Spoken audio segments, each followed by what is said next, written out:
Parliament में हमने कहा था कि कास्ट सेंसस को हम करवा के छोड़ेंगे, और हमने ये भी कहा था कि 50% की जो कैप है, जो आर्टिफिशियल दीवार लगा रखी है, उसको भी हम तोड़ के हटाएंगे। पता नहीं क्या हुआ, सडनली 11 साल बाद नरेंद्र मोदी जी कहते थे कि सिर्फ 4 जाते हैं, सडनली कास्ट सेंसस का अनाउंसमेंट किया। हम इसको सपोर्ट करते हैं, पूरी तरह सपोर्ट करते हैं, मगर हम टाइमलाइन चाहते हैं। हम जानना चाहते हैं ये कब तक होगा, और ये एक पहला कदम है। तेलंगाना एक मॉडल बना है कास्ट सेंसस के लिए, और वो ब्लूप्रिंट बन सकती है। और कास्ट सेंसस को डिज़ाइन करने में हमारा पूरा सरकार को ऑफर है, पूरा समर्थन है कि हम डिज़ाइन करेंगे, क्योंकि डिज़ाइन बहुत ज़रूरी है। क्योंकि 2 एग्जाम्पल्स हैं, एक बिहार का डिज़ाइन है, दूसरा तेलंगाना का डिज़ाइन है, उसमें ज़मीन आसमान का फ़र्क है। और मैं दोहराना चाहता हूं कि कास्ट सेंसस पहला कदम है। हमारा जो विजन है, एक बिल्कुल नया डेवलपमेंट का, विकास का पैराडाइम हम कास्ट सेंसस के माध्यम से लाना चाहते हैं। सिर्फ रिजर्वेशंस नहीं, मगर हम सेंट्रल सवाल पूछ रहे हैं कि चाहे ओबीसीज हों, दलित्स हों, आदिवासी हों, उनकी देश में कितनी भागीदारी है। कास्ट सेंसस से एक प्रकार से पता लगेगा, बट कास्ट सेंसस से आगे जाना है। हमारे इंस्टीट्यूशंस में, संस्थाओं में इनकी कहां कहां पार्टिसिपेशन है, पावर स्ट्रक्चर जो है उधर कितनी पार्टिसिपेशन है, ये नेक्स्ट स्टेप है। और हम चाहते हैं कि इस डायरेक्शन में कास्ट सेंसस जाए। हमने एक और चीज कही थी, कांग्रेस पार्टी ने रेज की थी, मैनिफेस्टो में भी था, article 15(5). Article 15(5) is reservation in private education institutions. ये कानून है, ऑलरेडी कानून है, और हम चाहते हैं एकदम इस कानून को एनडीए की सरकार, बीजेपी की सरकार इंप्लीमेंट करना शुरू करे। सेंसस को डिले किया है और अपोज किया था, हम इसको वेलकम करते हैं। ये हमारा विजन है, इन्होंने अडॉप्ट किया, बहुत अच्छा, मगर हम चाहते हैं कि हमें डेट्स बताई जाएं, किस दिन तक ये सेंसस होगा, बजट में इसका पैसा आना चाहिए, अभी बजट में पैसा नहीं है, और फिर जो डेवलपमेंटल विजन है वो हमारे सामने प्रेजेंट होना चाहिए। तो ये मैं आपसे कहना चाहता था, अंग्रेजी में बोल देता हूं। Caste census we have been fighting now for some time. Government has opposed for some reason. We don't understand what that reason is. They have suddenly decided to do it. We welcome that. We are happy that they have done the caste census. Telangana is a model state for the caste census. There are 2 caste censuses in front of us. One is Telangana, the other is Bihar. They are completely different caste censuses. The Telangana caste census, the questions have been developed by a process of consultation, not a closed process, open process, by asking the stakeholders what are the type of questions, and it's been a very detailed, very granular exercise. We would like the national census to follow some of the ideas of the Telangana census, and we are more than happy to help the government develop the national census on similar lines. We've had 2 other issues that we have discussed which are also central, which is the 50% cap on reservations. Now this is becoming an impediment. This is becoming an impediment to development, to progress of our country, and to the progress of backward castes, Dalits and Adivasis.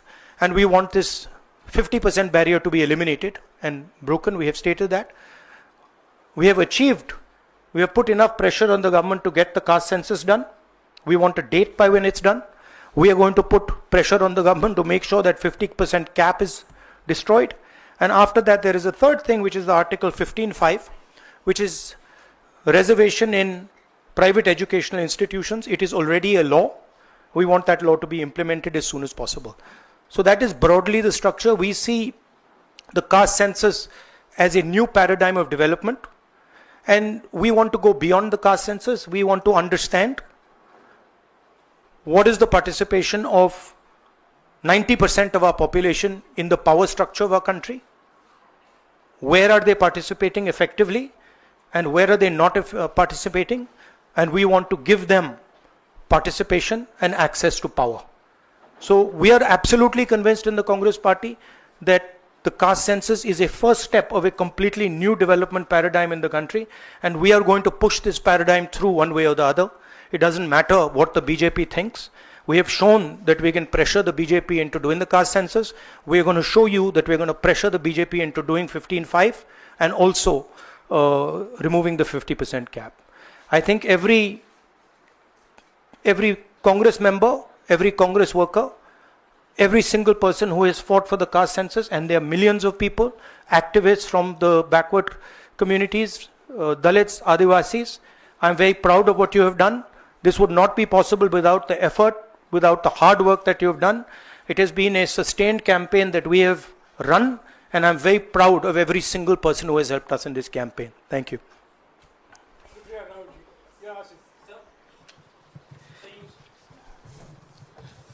So you said that the government was opposed to this and suddenly decided to take this step. Do you think that this decision has been taken in light of the upcoming Bihar polls? No, I don't think so. I don't think that's why this decision has been taken in a hurry.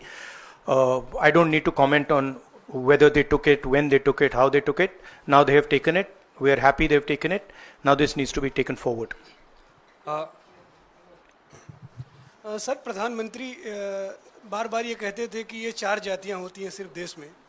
अब अचानक से फैसला हुआ, तो क्या लगता है कि आपको जो विपक्ष ने और आप लोगों ने दबाव बनाया, उस दबाव के कारण? ये सिर्फ हमने दबाव नहीं डाला, ये सिर्फ दबाव नहीं डाला है हमने. ये हमने ऑर्गेनाइज तरीके से बहुत गहराई से कैंपेन चलाया है, ग्रासरूट लेवल पे कैंपेन चलाया है, और महीनों से हम ये कैंपेन चला रहे हैं और इस कैंपेन का असर पड़ा है, इफेक्ट आया है, और इसीलिए इन्होंने ये डिसीजन लिया है. बट कास्ट सेंसस जो मैंने आपसे बोला, ये दरवाजा खोलने का तरीका है. उसके बाद रियल विकास का काम शुरू होगा. एक बार हमें इंफॉर्मेशन मिलेगी तो फिर हम उस इंफॉर्मेशन के बेसिस पे हम एक्शन ले पाएंगे. मैं आपको 2-3 उदाहरण देता हूं. तेलंगाना के कास्ट सेंसस में से इंफॉर्मेशन किस ग्रैन्युलैरिटी की आ रही है और किस टाइप की इंफॉर्मेशन आ रही है. तेलंगाना में जो कॉर्पोरेट स्ट्रक्चर है, CEOs, management team, senior management, ownership structure, उसमें आपको एक दलित नहीं मिलेगा, एक आदिवासी नहीं मिलेगा, एक पिछड़े वर्ग का व्यक्ति नहीं मिलेगा. मैं कह रहा हूं एक नहीं मिलेगा. मैं ये नहीं कह रहा हूं कि 1% नहीं मिलेगा, है ही नहीं. 90% of India is not represented there. First. Second, gig workers, जिनके लिए हमने तेलंगाना में और अब कर्नाटक में हम कानून बना रहे हैं. अगर आप गिग वर्कर्स की लिस्ट देखें, जिसको मैं मॉडर्न स्लेवरी कहता हूं, उसमें आपको सिर्फ ओबीसी, दलित और आदिवासी मिलेंगे.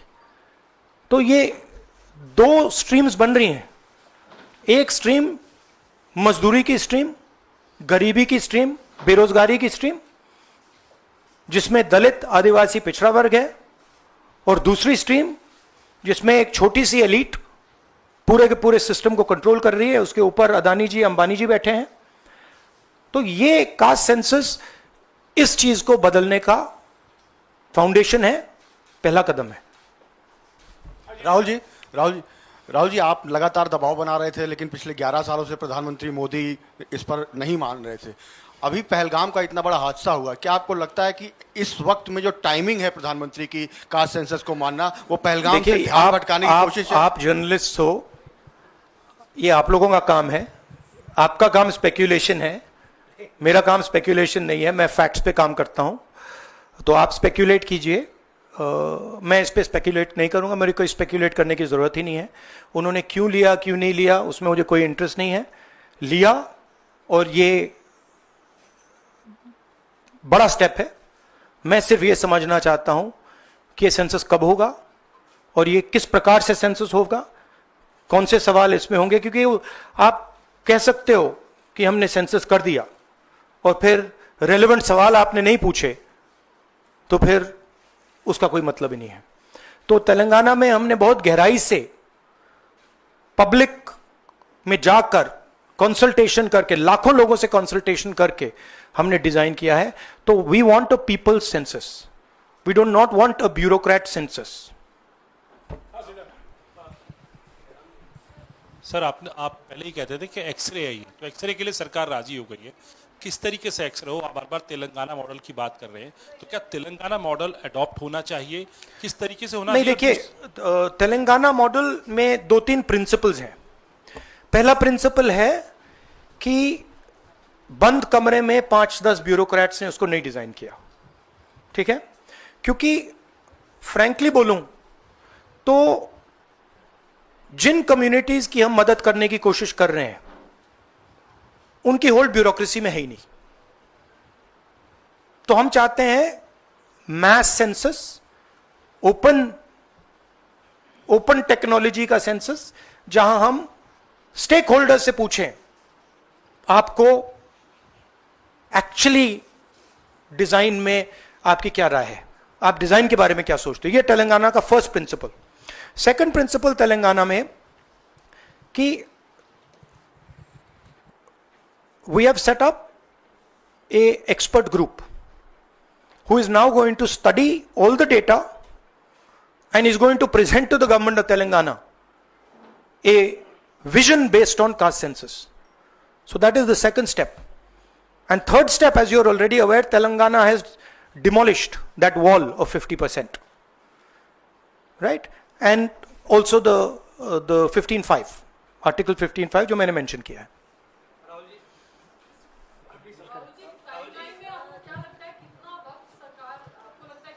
मुझे लगता है, मेरी इमीडिएट सस्पिशन है कि ये वो वुमेन्स बिल वाली स्ट्रेटजी टाइमलाइन वाली है, but I hope that better sense prevails.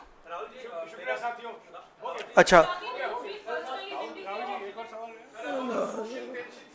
No, I want to से one other thing which is frankly बहुत जरूरी है, और आज ये शायद कास्ट सेंसस से भी ज्यादा जरूरी है। मैं आज कानपुर गया और वहाँ पे जो टेररिज्म के विक्टिम थे उनसे मैंने बात की, परिवार से मैंने बात की। कोल्ड ब्लडेड तरीके से उनके बेटे को मारा गया है, बिना मर्सी के।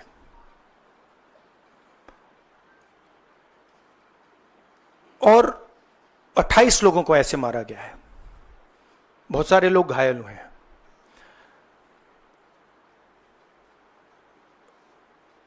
मैं इस पे कमेंट नहीं करना चाहता हूं ये कैसे हुआ, मैं सिर्फ ये कहना चाहता हूं कि जिन लोगों ने ये किया है, जो भी हैं, कहां भी हैं, they have to pay for this. And they have to pay for it properly, not in some half-hearted way, ऐसे आलतू फालतू तरीके से नहीं। They have to pay for it properly, कि इनको याद रहे कि हिंदुस्तान के साथ ये नहीं किया जा सकता है। हमने क्लियरली ऑपोजिशन की और सरकार की मीटिंग में क्लियर हमने लाइन दी है, यूनानिमस लाइन, कि जो हुआ है एक्सेप्टेबल नहीं है। और पूरा का पूरा ऑपोजिशन 100% सपोर्ट सरकार को देगा और दे रहा है। नरेंद्र मोदी को एक्शन लेना है, एकदम एक्शन लेना है, और पूरा का पूरा विपक्ष उनके साथ खड़ा है। जिन लोगों ने यह किया है, दे हैव टू पे द प्राइस फॉर दिस। जो परिवार है, उन्होंने आप लोगों को मेरे थ्रू एक मैसेज दिया है। एक्चुअली प्रधानमंत्री जी को उन्होंने मुझे कहा कि आप प्रधानमंत्री जी को यह बताइए, तो मैं 28 जो हमारे शहीद हैं उनके साइड से प्रधानमंत्री को आपके माध्यम से मैसेज दे रहा हूं। प्रधानमंत्री जी, उन्होंने कहा है कि हमारे जो बच्चे हैं वो शहीद हुए हैं, हम चाहते हैं कि आप उनको शहीद का दर्जा दीजिए, रिस्पेक्ट दीजिए। ये मैं कहना चाहता था। आप सबका बहुत बहुत धन्यवाद। Thank you. राहुल जी, शुक्रिया शुक्रिया शुक्रिया शुक्रिया Yeah, Rahul we are saying, I am saying that 28 people have been killed in cold blood. Okay? It is pretty clear who is responsible for this. The people who are responsible for this must pay a price. The Prime Minister has to take action. Right? And the action has to be clear and it has to be strong. Without any confusion. The Prime Minister must not dilly-dally, must not waste time, must make it very clear that India is not going to tolerate this type of nonsense. So he needs to act. That's what I'm saying. He can act in whatever time frame he thinks necessary, but he has to act soon. शुक्रिया I think you heard what I said. या शुक्रिया I शुक्रिया said, शुक्रिया I think you heard what I said. I said, let me speak. I'm not advocating anything. I'm being very clear.